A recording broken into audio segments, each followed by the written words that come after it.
So, welcome to the Abundant Life Center service for Sunday, May 24th, 2026. Our topic today is going to be awareness of Gnostic teachings. So, we'll see what we learn about Gnostic teachings. And Eric is going to present some information and facilitate our discussion today. So we will begin our service by lighting the God candle. The God candle represents the one power in the universe known by many names, and the name you choose to use here is welcome.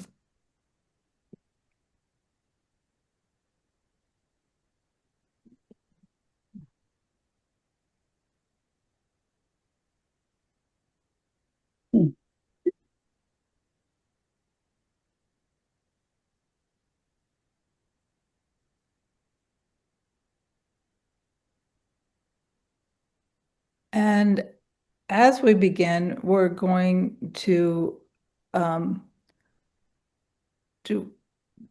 start our service with a meditation of being present. So just for a few minutes, close your eyes and imagine an old sturdy chest sitting in front of you, the kind built to last with a heavy latch on its lock. Reach out, lift the latch, and slowly open the lid. Inside, you see that the chest is completely empty. Now picture all of your worries, desires, frustrations, and everything that weighs on your mind or pulls on your attention. One by one, place them gently into the chest. Take a moment to be sure that you've left nothing behind. When you're ready, close the lid and turn away, leaving the chest behind you. In front of you stretches a breathtaking view, the vast sea from the edge of a high cliff. Feel the fresh air, hear the sound of the waves, and take in the peace of the open horizon. Now, open your eyes. You are calm, present, and free.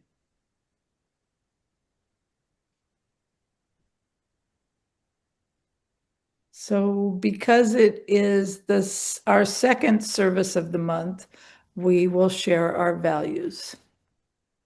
We show up and act with gentle honesty and authenticity, vulnerability, caring, and trust, open and welcoming hearts, attentive listening to and respect for one another, an intention to connect with the divine, a dedication to community, and a commitment to grow through spiritual practice and service. Okay. And we'll have our opening song, With the Heart of Jesus.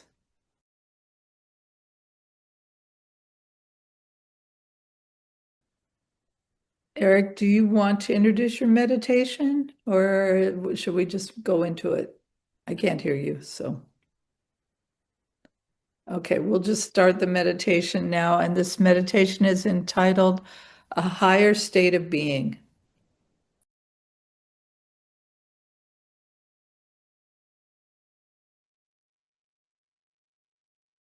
Okay, well, Eric has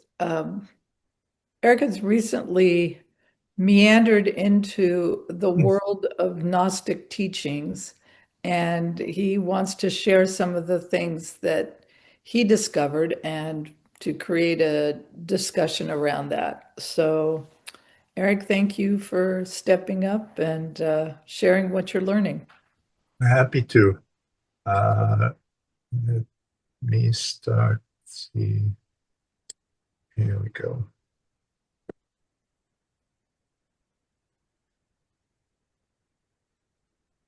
All right. I wanted to talk about that because I kind of got into or slid into this topic on my meandering on YouTube. And what I notice is that things come to me or to my feed essentially when I'm ready. It's kind of surprising, but not everything is algorithmic driven. And I think I was ready for these teachings, and they really influenced me in the last few months pretty strongly in terms of realizing that while we have, teachings that are given through the Bible, uh, well, they are truly incomplete. And of course, I heard about the Nag Hammadi Library, about these clay jars that were found in the jungle. I mean, not in the jungle, in the desert of Egypt, and that suddenly were essentially translated. They were Coptic texts that were translated, and suddenly a whole new world appeared to more and more teaching. And what not everybody goes into these texts and studies them. They are available on the internet, so you can download them and study them yourself. But there are some people who start to put the effort into it to essentially put it in a form that is easily understandable. And so this is how I got to these teachings. What are these teachings? Are they another religion or a deepening of Christianity? Obviously, religion is a pretty sensitive topic. At the end, we all believe things, and religion, because it deals with ultimate power, it's very deeply rooted in our subconscious mind. And well, historically, a lot of people were ready to kill and die for their beliefs in terms of religion. If you recall, I sent you a few months ago about a 50-page document where I went through with ChatGPT to collect information about religious wars and so on.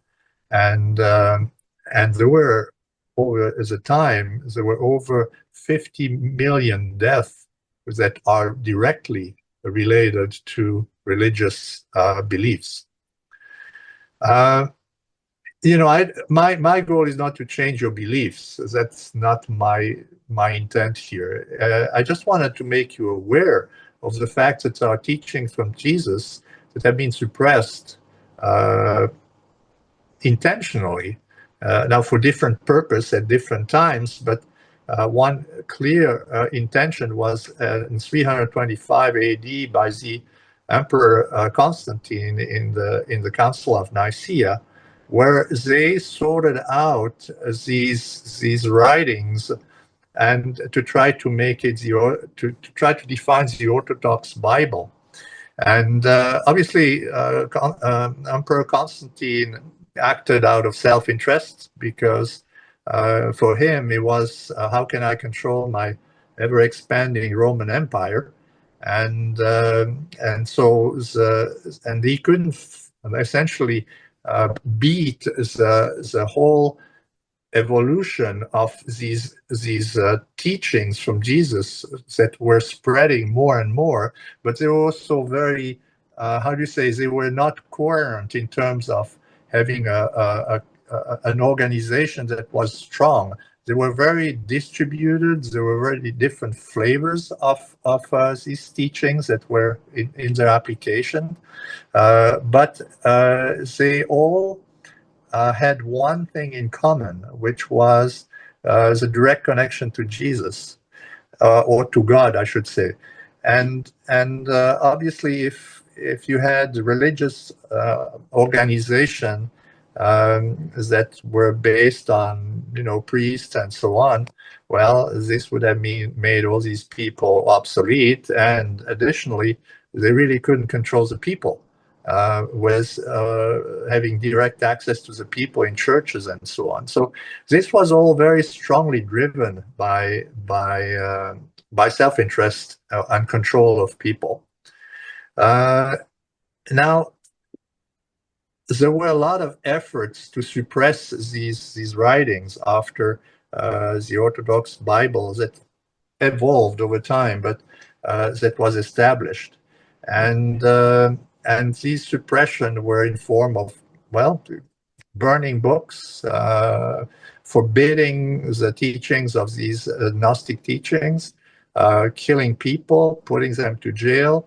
And over these 1700 years, this has been continuously going in different phases throughout history. There are a few examples, like the Gnostic Bible has been able to survive that. I mean, the Ethiopian Bible, and it's one of the most original writings that survives the confiscations and the destructions of these teachings. The Nag Hammadi Library, discovered in 1945, is also an important one. Actually, it's probably the most important one because it gave us a lot of insight in teachings that were not published before. So these teachings were actively suppressed. People kept copying these books underground to keep spreading the teachings. Even so, the effort of killing people and destroying books and these organizations was actively pursued. Now,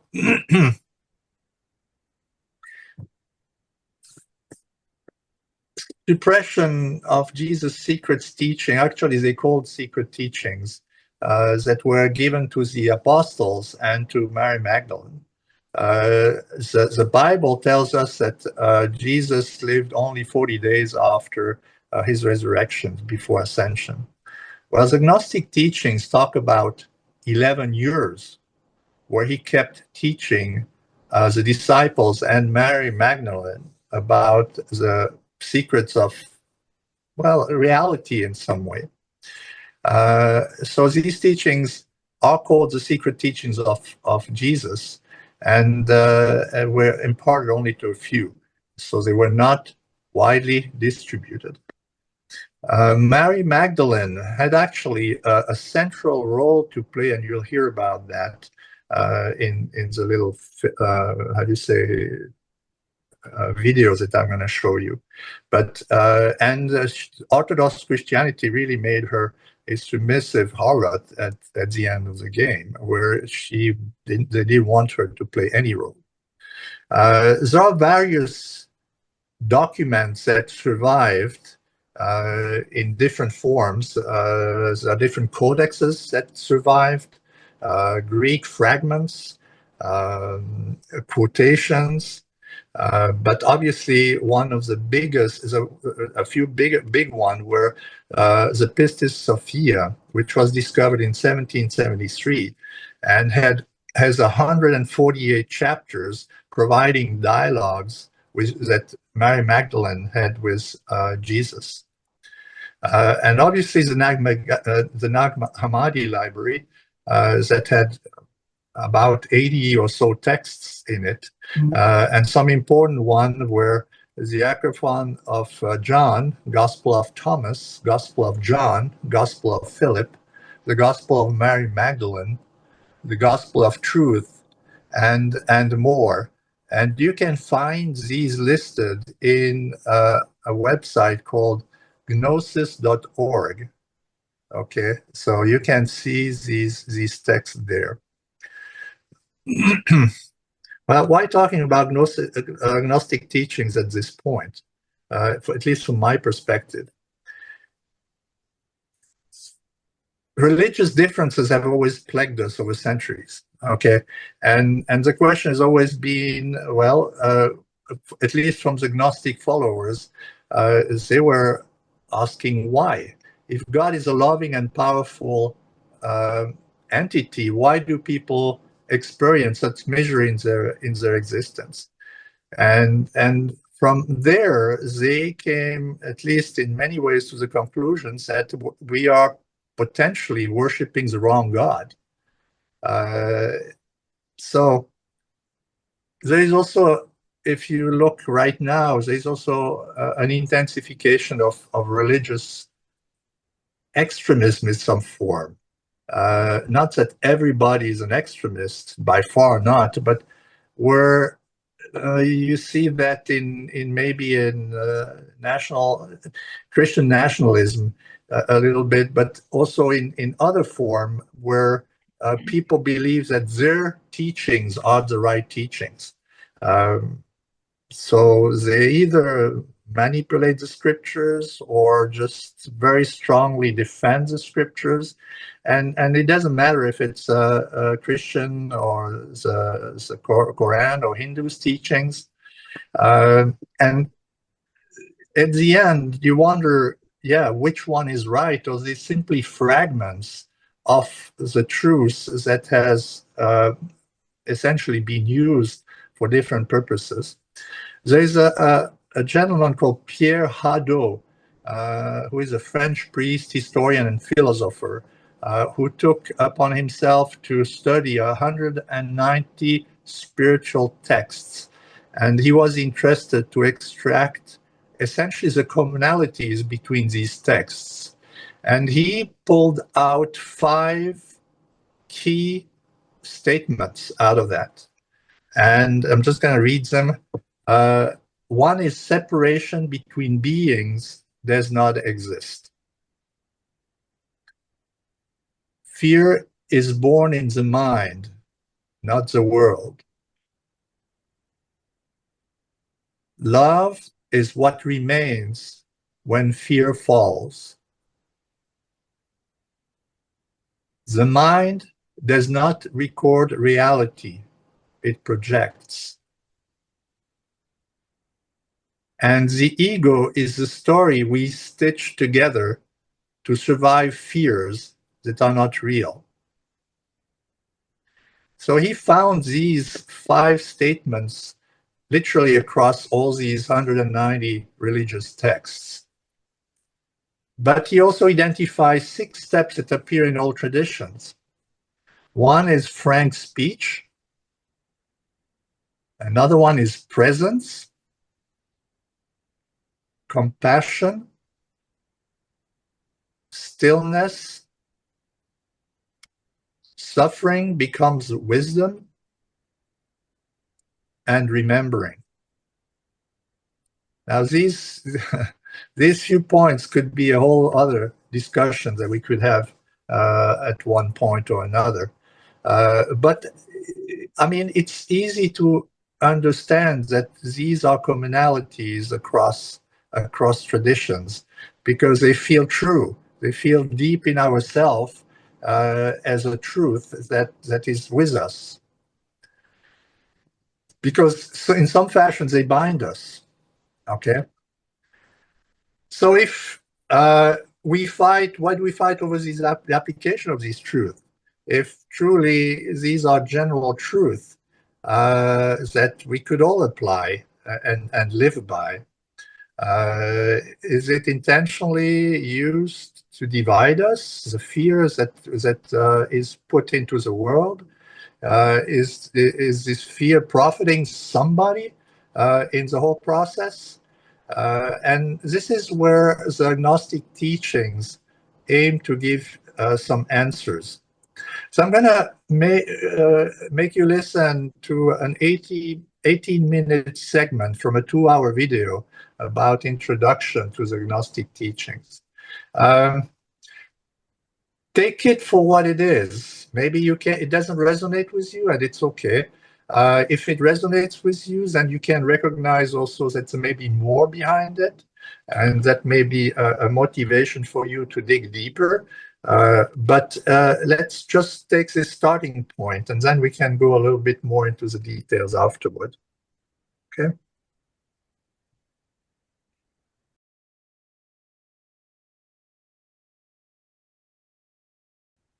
All right, so there's a lot here, and I'm just going to make a couple of comments. I mean, I'm not pretending to understand everything that is going on, but I'm motivated personally to just keep digging and get a deeper understanding on a personal level to see what it means for me. Obviously, it's a representation, and we come back to this issue of of energy and vibration. But it's interesting to see how scientists, with all the quantum physics, are slowly starting to realize that there are some things that is something that is way beyond the material field.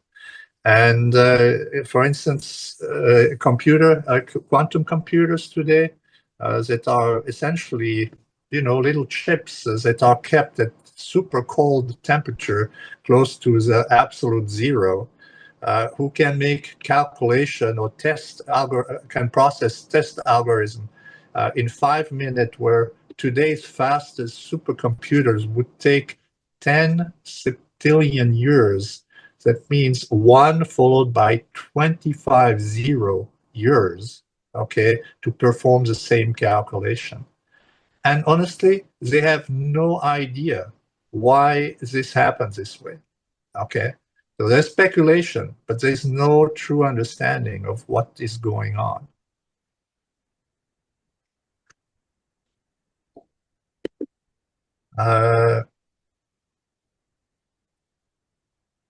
That's Back just a second here. I have one more thing that I want to. My cursor is displaying me funny things. I don't know why it's not going. Oh, here we go.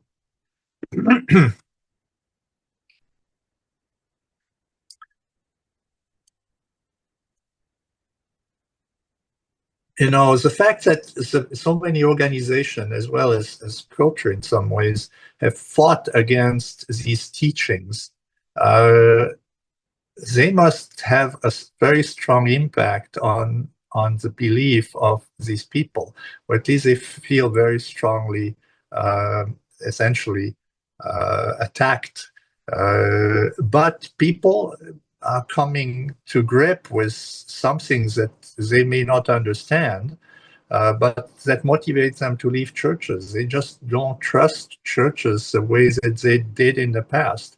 In Europe, it's more extreme than here in the US, where people just don't go to church anymore.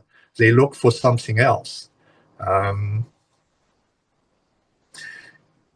I think that, at least for me, these teachings have changed my perception, and also confirmed that religion is not helping us in our spiritual growth. And there's in this whole picture of things, there's one more statement that I want to share with you that is actually interesting from my perspective. This is essentially a compilation of a few statements that I got out of a video called in a YouTube channel called Wisest Quotes, and that reflects essentially what manifestation and what reality is, and also Kabbalion teachings. And it goes like this: the world functions as a reflective surface, and what it reflects is the image you hold of yourself. In other words, this is how I feel, therefore, this is how things must configure themselves. Hence, everyone and everything around you is you pushed out. And since everything is energy and vibration, whoever has the clearest signal leads. Whoever doesn't follows. And this last sentence was the hardest for me to realize, because I always felt like, well, if I myself pushed out, well, I'm the only one to exist, right? Well, there are other people who exist. How is this influencing one another? And this last sentence gives actually the answer to that. Whoever has a clear signal leads. Whoever doesn't follows. And if you enter into a room, a group of people, you will feel that one person has the lead and will impact the whole group in one way or another.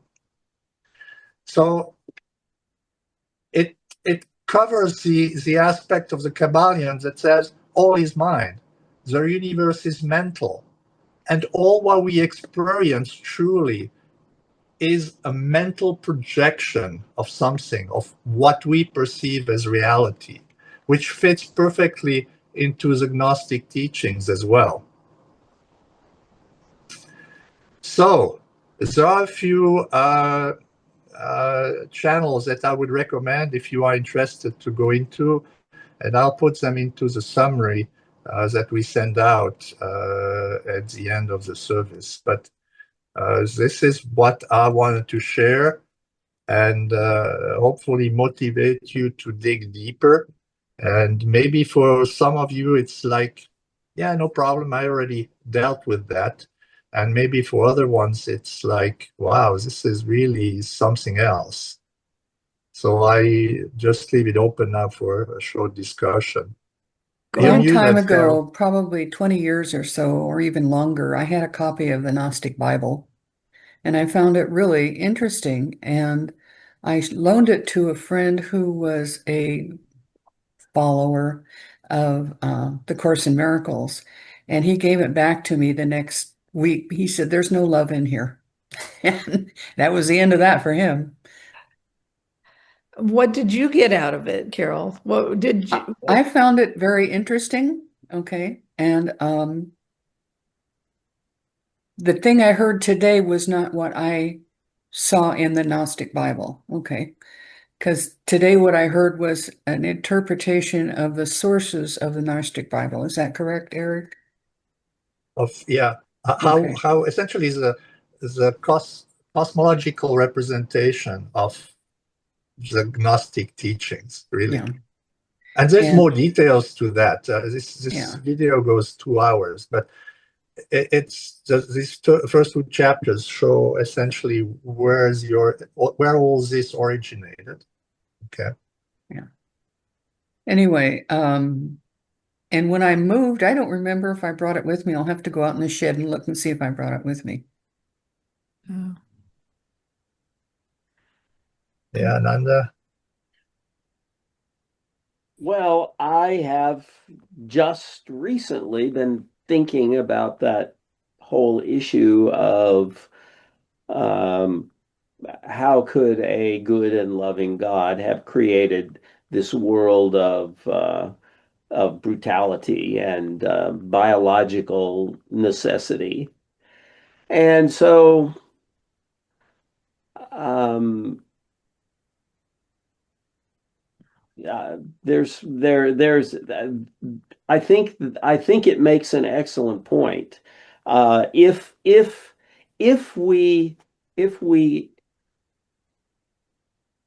I mean if God is the clockmaker God, created the universe, set it in motion, and you know is watching to see the observed effects. Well, that's one thing. That a God like that might deserve our fealty for the magnificence of the task, the simple, and, making it possible for us to be. But a God that runs things on a day-to-day basis, that God is not loving, is not just, it plays favorites, is fickle, fickle, fickle. And so, there may be something to what the Gnostics have to say. Mm-hmm. Anybody else? This is totally irrelevant and that interesting to me. I just looked at those pictures, of the two faces, the two images that were portrayed, comparing one to another, and there were in the Christian one, there were a lot of symbols that are used for Christ. But the thing that I found unexplained why it was different and yet very powerful in the image of the Gnostic Christ was that that one had blue eyes and the Christian one had brown eyes. And if you put blue eyes in that Christ, it would not have had that same penetrating effect. I mean, brown eyes would not have had that same penetrating effect. So that just, I don't know. I noticed that after, looking at those and studying them and just share. Interesting. Arlene?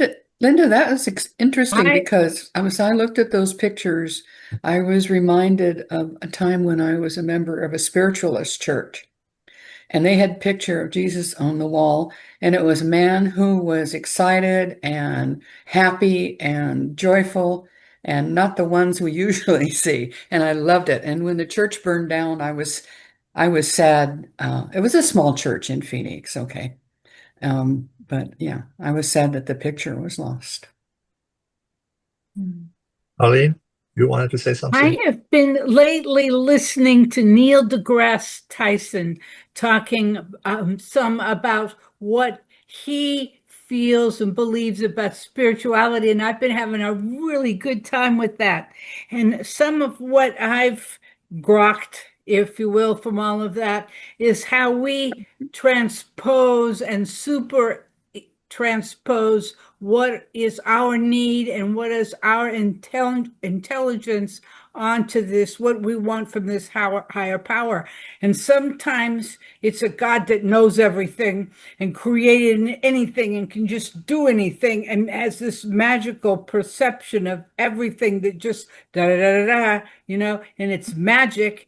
And another one is this all-knowing, all-loving, soft, and the blue-eyed, brown-eyed, there's songs about that, I think it's like what I want my higher power to be is some kind of picture of what I need and what's going on with me and what I want to create and co-create in my world and existence.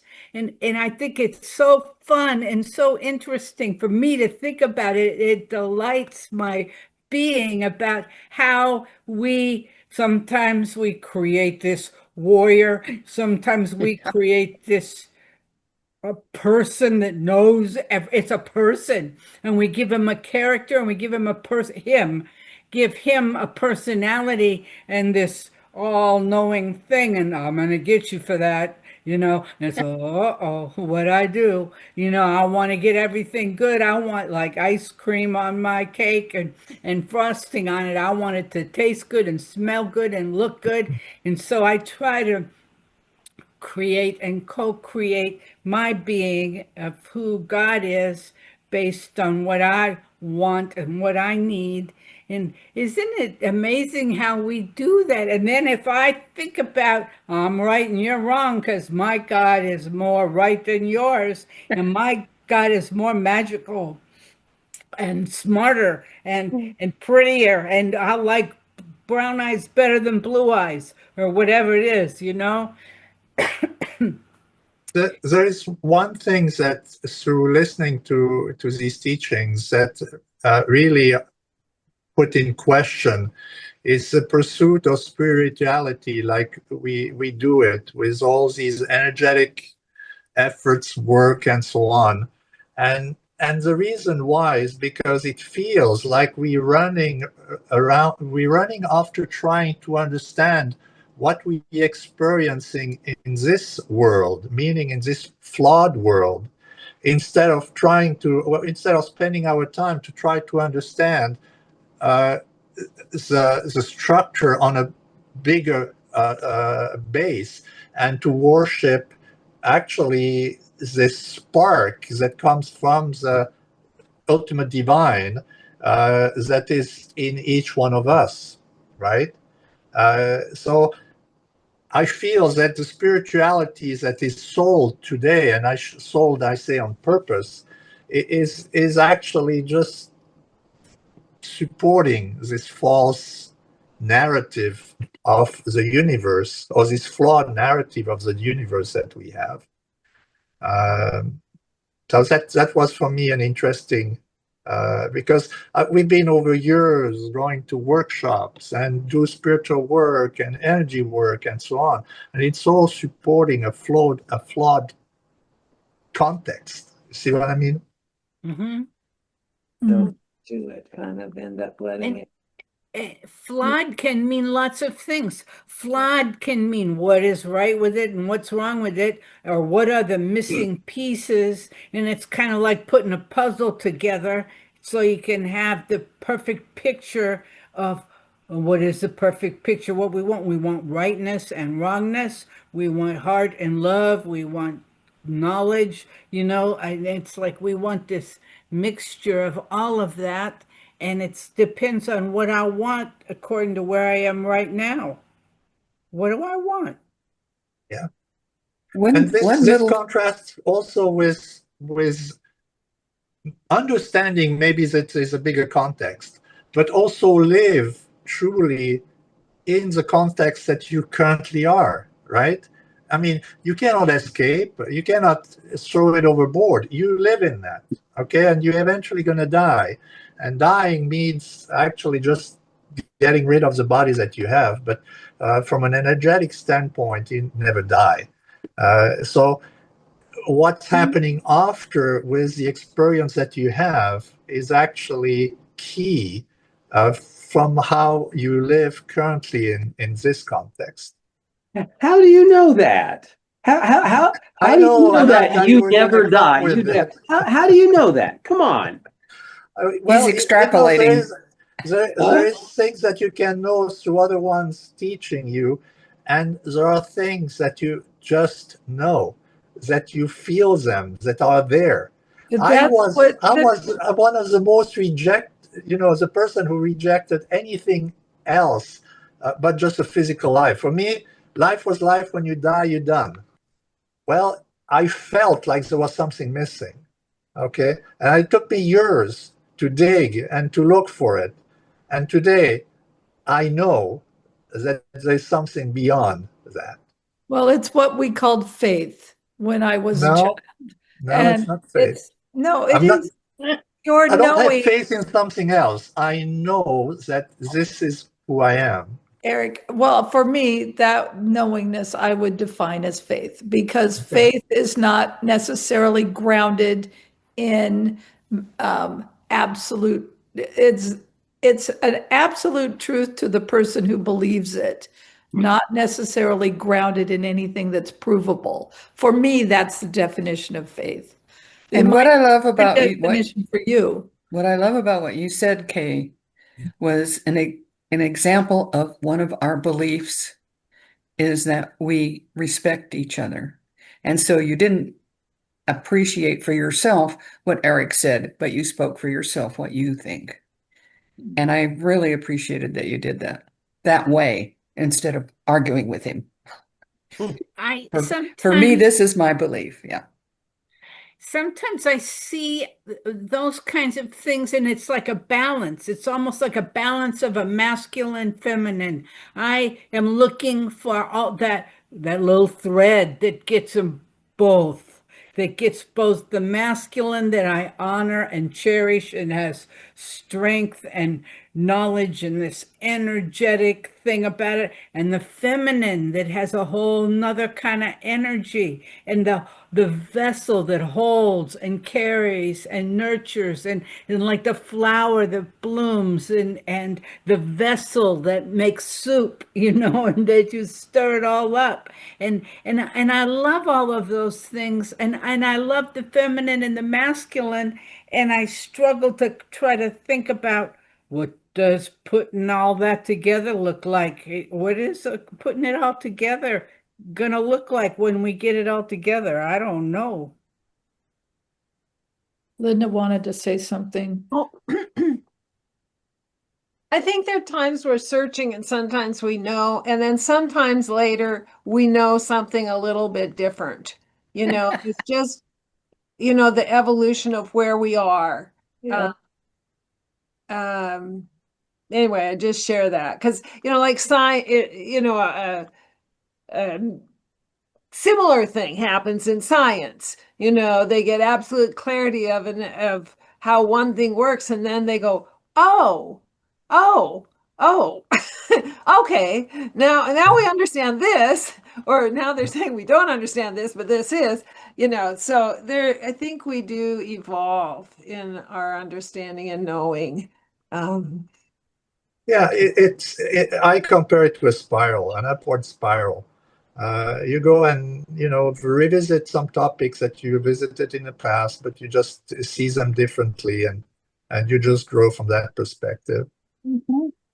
One thing I noticed, and just a little tiny bit, was once again, women are being blamed for messing things up. Thanks, Sophia. Yeah, I thought their whole image of this other cosmos was kind of based on the image of the current cosmos. These entities involved with, responsible in the current, in our limited one. Well, maybe because Sophia made it in the image of the original one. Who knows? There are all these entities, each has their little world, and then in the real one, there's all these entities and each has their aspect of the whole or something. To date, whenever I hear those kind of details, explanations, they haven't resonated. I think in my mind, they're just another attempt to explain something that isn't explainable. And I don't know, putting it in little concrete terms and structures doesn't seem, I don't know, it doesn't seem the path of what I feel is true in me, that knowing or whatever. And Yeah. one of my spiritual teachers agreed with that along all the way through history, people have looked at what's going around them and then created hypotheses about what that was and what it meant. Yeah, don't forget that these teachings came from a being that was highly evolved. Okay, so it's not like just a guy next door who is starting to tell you a story, and this is a story that we should supposed to believe. This is Jesus, who spent 11 years teaching his apostles the reality that he knows to be true. Okay, so that the other thing with regard to women, I think we shouldn't throw women just how do you say, into the same holes that we have done all the time.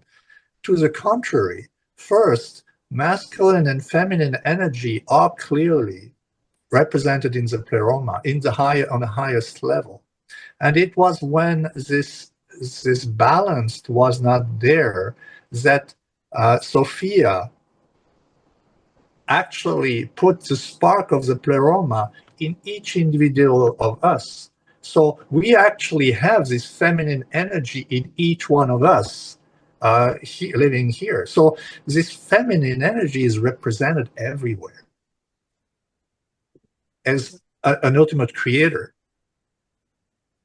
I believe that, I honor that, I cherish that, as well as the masculine energy is all part of that picture. I've been thinking about my dear friend Jana, who is no longer with us. And when we would go into the sweat lodge, she called it, we're going into the braided way. And when she would visualize the braid of the masculine and the feminine and how that comes together into a braid of one organism, in a way, one being. And I don't know how to do that. I don't know how to braid that, because it's separate and it's different. And like the brown eyes, blue eyes thing, it is different, and it's great to be different. And you guys can work on the cars, and you could tell me about it, and I could do something and fix something, and I could tell you what I did, and you can say, oh, wow, good job. And I could say, oh, I did do a good job. And so I can turn that around and make it part of me, but I can honor it and cherish it and know it and recognize it and carry that. And I don't know what else to do with it. So as closing words, I would say, if you feel called, dig deeper. There is more information behind that, and feel it yourself, experience it yourself, and see what it brings you, what it teaches you personally. Because at the end, we are all individually on our path. We get together regularly here to share, but we are on our path, and if it resonates, pursue it. I think it's worth it. That's it. It's been interesting for sure. Just for fun. I seem to like just for fun stuff. Back when I lived in Tulsa for a while, I'm not sure which books it was that I had gotten a hold of. If it was the Apocrypha or some of these other books that I think there were books actually that were kicked out of the Bible at one time. And reading through them, there was one where Jesus would kill his friends and his mom admonished him not to do this, because he had these powers and all. It was quite interesting to have that. Linda, I think I read that same one, that he was a little bully. Yeah. Yeah, you muted. By wishing them dead. Yeah. That's fifth dimensional stuff, where everything you think and do and want comes to fruition instantaneously. Ooh. He had the We most did clear that. channel of energy. That And angry we moment. let our men be the warriors and the killers and the ones that and dig the graves, and do the work with the shovels and the tools. And we co-created that, so we didn't have to do it. And that's great, because I don't want to do that, And so we kind of give away what we don't want and we keep what we want while we're building this picture of what is right and what is wrong and what is good and what is bad. I want one more comment in that quote you wrote, Eric, the final line that you were commenting on.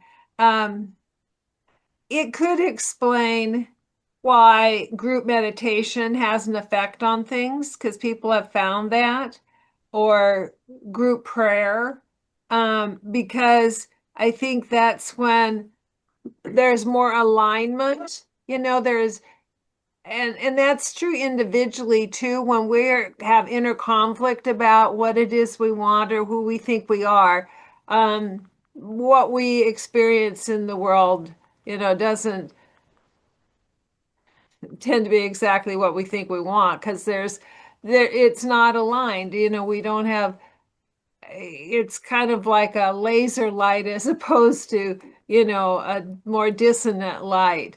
And so I think it could be that when people get together and are meditating together, that's a lot of consistent energy and alignment It of is. that thought. Yeah. This is why one of the easiest way to manipulate people is to induce fear. Because the reaction on fear are always towards retracting. And you can do that on a world level. Okay? You can control people on a world level just by inducing fear.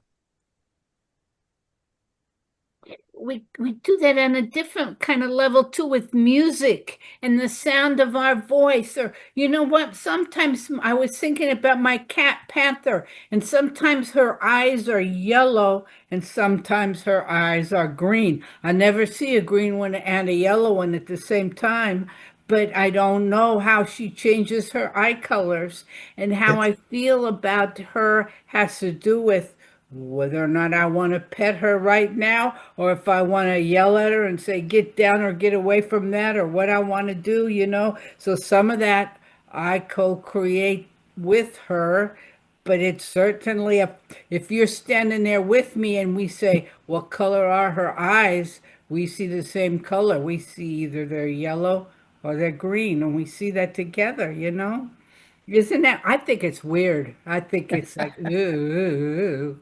Very alien. Yeah. Okay, well, it was a very interesting discussion, Eric. Thanks for bringing it up. And if anybody wants to learn more about Gnostic things, you can always touch base with Eric. I'm sure he'd love to share some of his discoveries. Did you say Yep. you're going to give us some of the paperwork on this, some of the book lists and stuff? Yeah, some links, and also you'll have the full video that you can Oh, listen to. good. Because I couldn't write fast enough to write it all down, Eric. Yeah, no, that's fine. I'll put it into the summary. Oh, good. Oh, yeah. One last observation. The last line in your His quote of himself. the universe is mental Right. it can be taken two ways. Yeah, not the way you think of. The universe is crazy. Thanks, Eric. That is so good because it really talks about how the use of a word changes over time. Yeah. Yeah. All right. Okay, well, we'll have a closing song now called, make sure. I just want to say thank you, Eric, for your presentation. Yeah. Yes. You're welcome.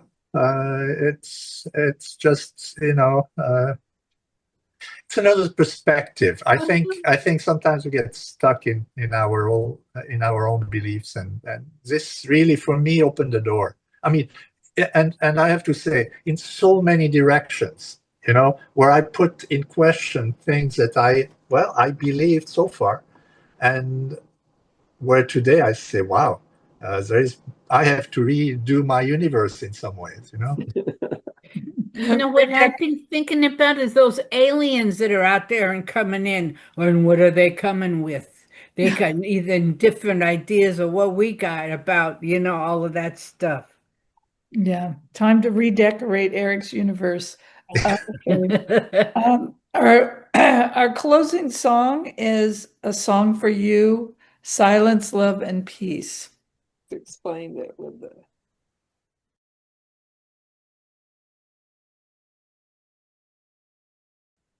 And so at this point, it's time for us to close our service as we greet each other with namaste.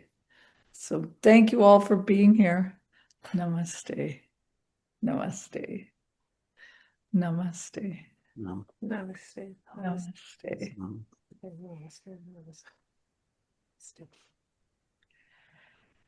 And as we close, just as a reminder, the Abundant Life Center is fully supported by God's love, whichever God it is, and your gifts. And if you'd like to make a financial contribution, the information will be coming to you in an email, or you can go to our website. Linda, what's the website address again? my-alc.com.